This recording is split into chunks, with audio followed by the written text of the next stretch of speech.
Hi, everyone. Welcome to the July 2024 edition of Archaeology News, where I take you on a journey through time exploring the latest exciting archaeological discoveries from around the world. I'm Rachel, an archaeologist, and I have taken my years of experience and used it to spend hours carefully researching, filming, and editing this video to provide you with well-sourced and interesting, accurate news about real archaeology, not pseudoscience or clickbait. Have we found the first evidence of monumental religious architecture in Peru? What has Time Team found during their summer excavation at Sutton? What is a blonde man doing in an ancient Chinese Tang Dynasty tomb mural? Has Stonehenge been added to UNESCO's World Heritage Danger List? Stay tuned for the answers to these questions and more about captivating stories from our past. Don't forget to take a few seconds to subscribe or like to help support the channel and tell the algorithm to promote it to new viewers. Every little bit of engagement helps. All right, everyone, let's dig in. We have 10 stories today in our top discovery segment, which I will cover in chronological order, starting with those that go the farthest back in time and working my way up closer to modern day. We begin with a 4,000-year-old ceremonial complex discovered in Peru. Archaeologists from the Peruvian Ministry of Culture, excavating near the city of Nazca, have found the first evidence of monumental religious architecture dating back to the initial period, which lasted from 2000 to 900 BCE. The team were first made aware of the potential new site in 2023, when the local government reached out to alert them to looting that had been taking place and asked them to study the area before it was destroyed. Supporters raised funds to be able to carry on the project, and in June 2024, the dig began. A 10 by 10 meter square was outlined for the work, and when they got almost 2 meters down, the team found signs of ancient mud and clay walls. As they continued digging, they found evidence that the site once housed a temple, which included a small theater that had a backstage area and a staircase leading to a platform. Flanking one of the theater staircases were mud wall panels decorated with elaborate carved designs showing a bird-like creature that you see in the image here. It has a human body, a bird's head, feline features, and reptilian claws. This figure stood out because it resembles a similar depiction from the Chavan region that dates to nearly 500 years later. The discovery of this gives a preliminary date for the site and could help reveal the origins of this religion. Also found wedged between the walls were the skeletons of 3 adults, which contained offerings wrapped in cloth. Further evidence that this could have been the site of a sacrificial ritual. Lastly, there were several large murals painted on the walls. Samples of the pigments from the murals have been collected, and their chemical makeup will be analyzed to see where they came from and, in turn, could show us who these ancient people were trading with. The team will also be sending the samples off for radiocarbon dating to help confirm how old the site is. Our next discovery made several headlines due to its resemblance to a modern-day shopping/grocery list. At the site of Alalak in Hatay, Turkey, a cuneiform tablet was found during restoration work being carried out after the devastating 2023 earthquake. Written in the Akkadian language, the tablet is from the 15th century BCE. It is tiny, measuring just 4.2 by 3.5 centimeters and weighing 28 grams. Its text is an administrative record of a large furniture purchase. The first lines that have been deciphered detail the buying of large amounts of wooden tables, chairs, and stools, and issues such as who bought them. Translation work continues, and it is hoped that the tablet will provide a new perspective in understanding the economic structure and state system of the Late Bronze Age in the region. Our next discovery comes from near Fredrikstad in southeastern Norway, where a previously unknown burial site has been found that contains the remains of mostly children.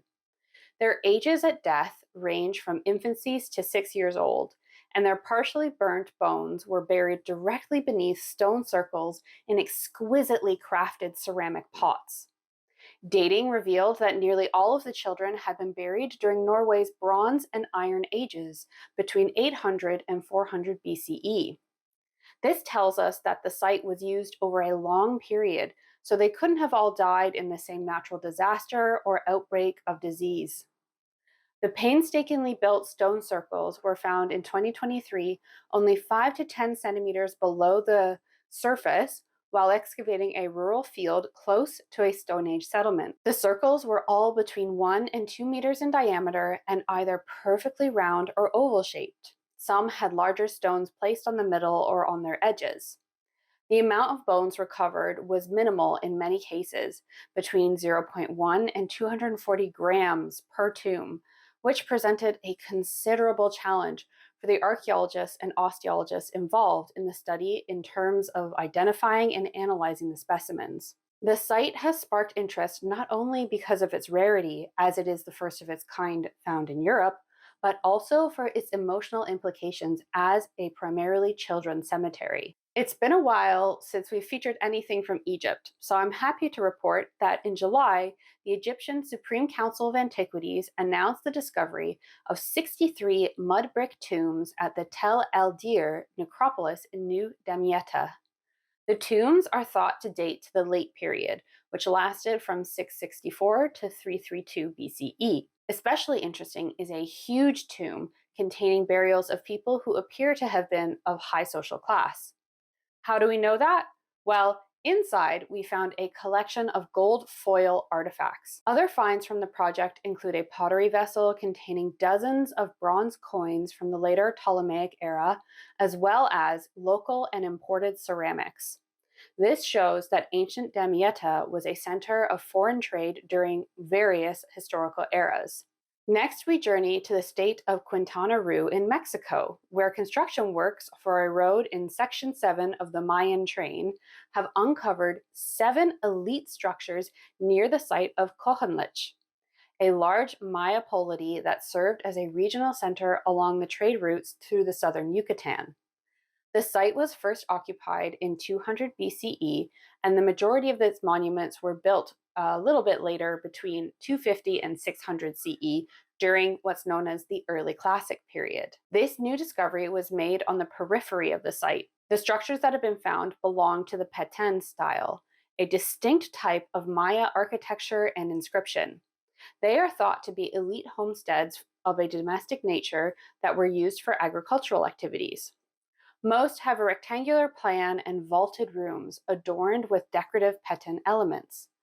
Also found were various artifacts, including ceramics, shells, fragments of human bone, and objects likely intentionally buried as offerings during the construction of the homesteads for protection. The 7 structures have now been registered for protection, and the planned route of the road has been redirected to preserve the structures in situ, with plans to display them for the public in the near future. We head next to the UK, where a team of archaeologists, conservators, and volunteers have found missing pieces of the Bromeswell Bucket at the famous site of Sutton, best known for the discovery of the 1400-year-old Anglo-Saxon ship burial in 1939, a story recently portrayed in the Netflix film The Dig, starring Ralph Fiennes. Pieces of this bucket were first found in 1986.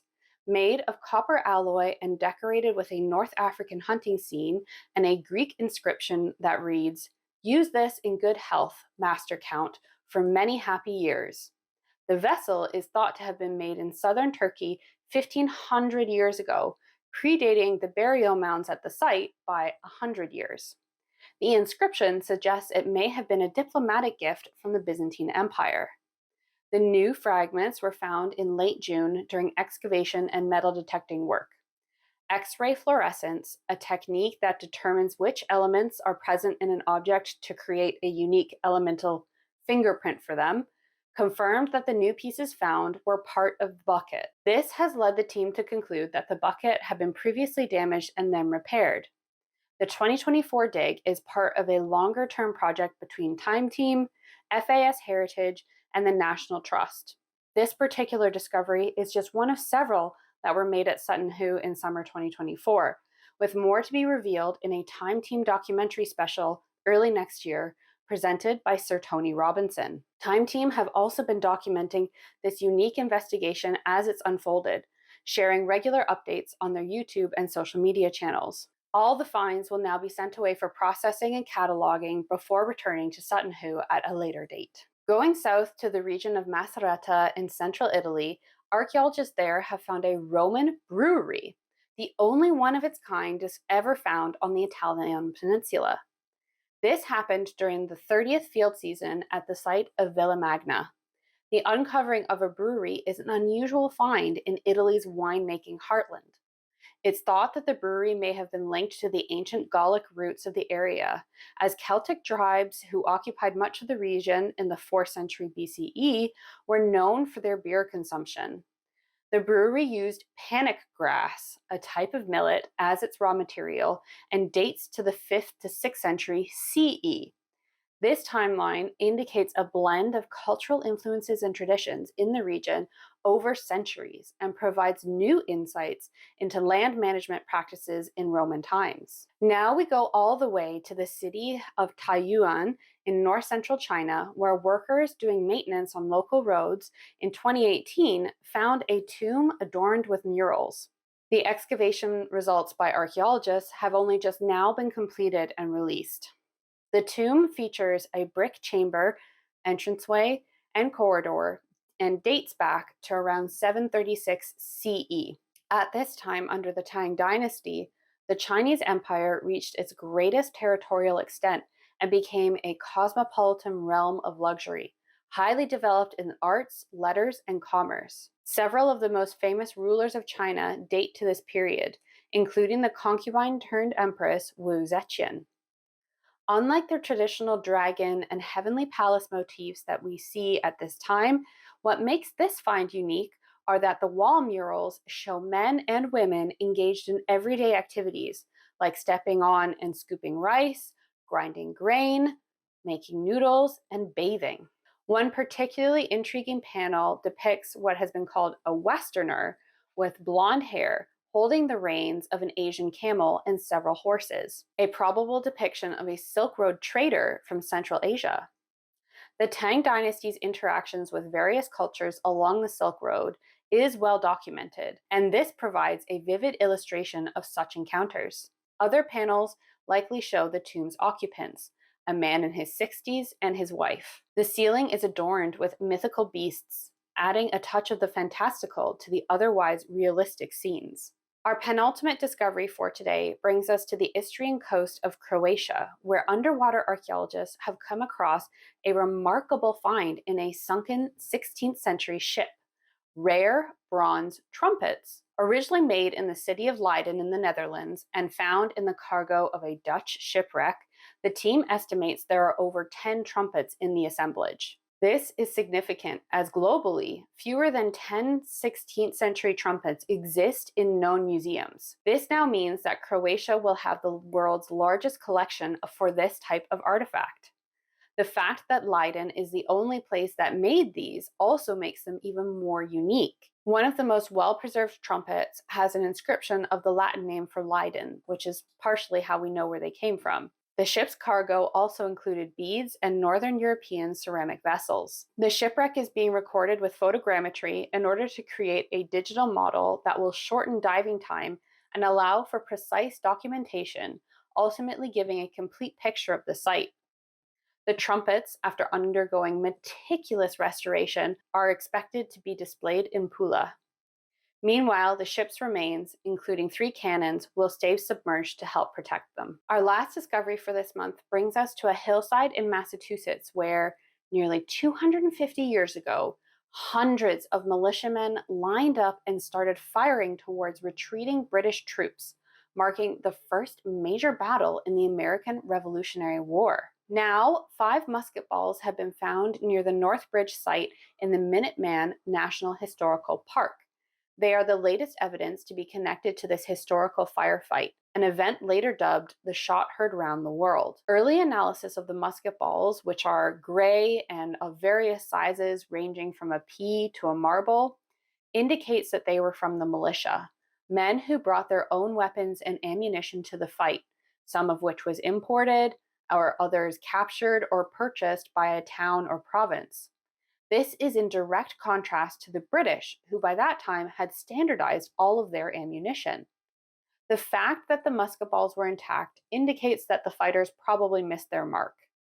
The find has attracted intense interest from history buffs and tourists, with around 800 people journeying to the park's visitor center to get a first glimpse when they went on display.